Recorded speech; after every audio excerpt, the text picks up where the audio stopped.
Hey guys, it's Ben. So, I thought I'd do a video showing the internal mechanism for the junior gem puzzle. I'm actually recording this before I have the puzzle finished, but you get the idea. I just wanted to show what the inside looks like so you can see, what I actually had to do to get a puzzle with so many parts, especially small ones on the outside with only 4 screws to turn so well. So you can see the puzzle still turns like this and like this. Turns very well. So you can see that you have the center cap and that just came off like that to show the screws underneath. So you got 4 screws, each one under the hexagonal faces. And we'll go ahead and open this up and see what's inside.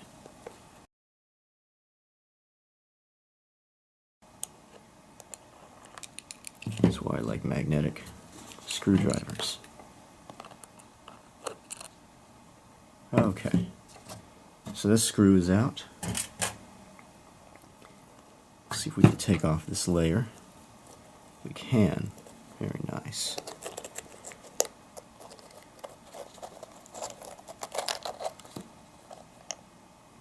Okay, we'll just take off parts of it for now. I'm not going to take apart the whole thing, so this will allow you to see what's inside.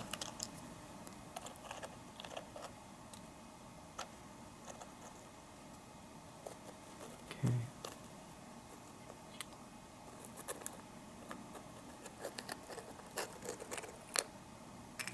Okay, very nice. So this should give you a glimpse as to how the puzzle is built. So looking inside here, you can see that internally we actually have multiple layers. So it's not just one layer where you have the hexagonal centerpieces screwed in and then the rest of the pieces fit on top. That would be way too unstable, especially at this scale. So what I had to do is internally build another puzzle in there. And then on top of that, I built a puzzle with a lip underneath. So that lip then holds on to pieces like this and like this. So it is, you have that lip down there and that fits into the lip here and that can rotate smoothly through there. Same with these sort of corner pieces, they fit inside that lip and they just slide around.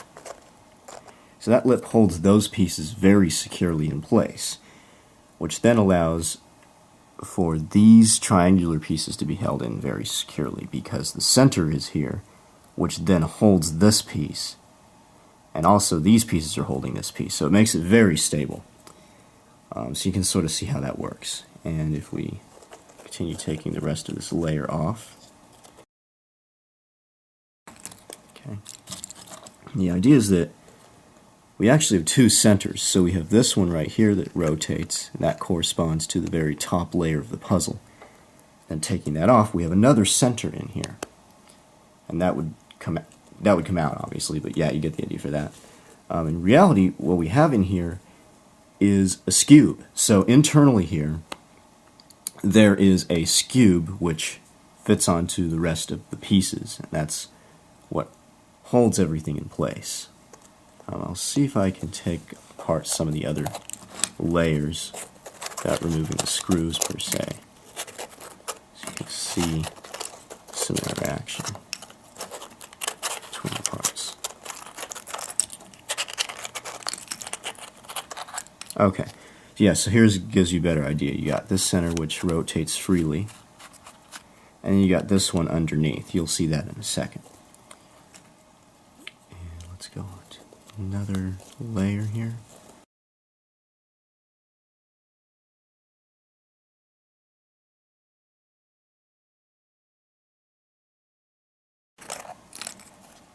Is everything out? Yeah, everything's out. Okay. So here's what internally is inside the puzzle. You can see the 4 lipped areas right here where those pieces fit in and slide around, as I was saying.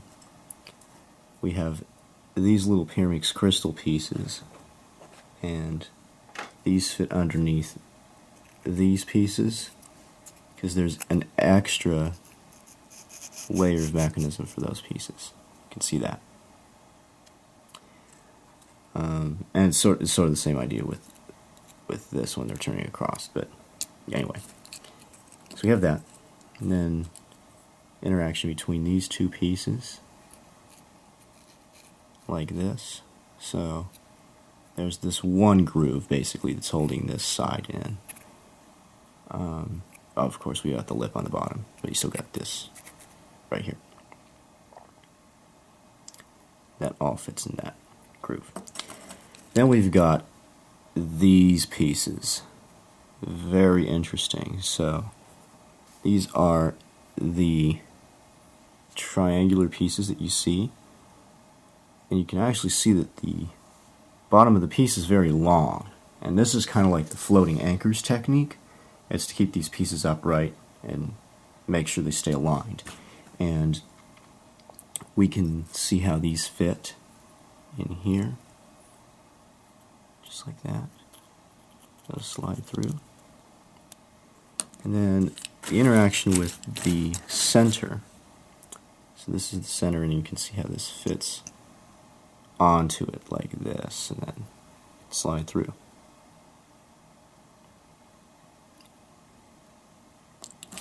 So that shows you the mechanism for that section.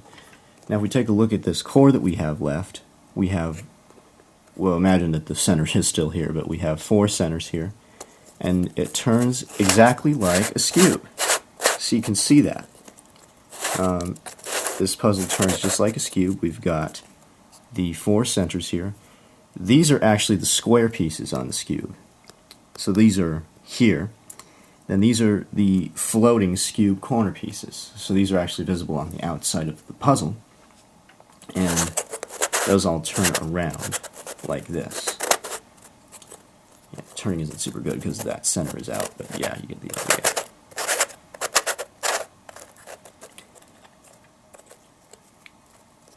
So if we continue taking apart this cube, there's the center. Looks like this. Fits in there. And one of the square pieces. It's just a standard cube mechanism, so nothing too special here. And then one of the corner pieces. There's a lot of detail in these, especially in these corners. You can really see all of the grooves. Now you can see in more detail these pieces fitting in. And these pieces as well fit in up here. So lots of layers of mechanism. Ooh, there we go. You can see how all that comes together. Anyway, so yeah, you continue taking this apart, and you've got your basic 4-armed core here. So that basically goes over the mechanism of the Junior Gem. So that's what it looks like.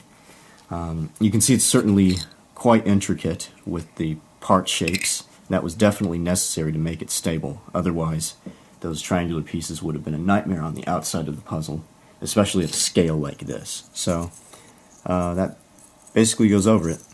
So I hope you guys found this interesting. I will also be showing an assembly of one of my other puzzles in the future, so you kind of see how that puzzle goes together. I just wanted to kind of go over a mechanism for once. So that's about it. Hope you enjoyed this video. Thanks for watching.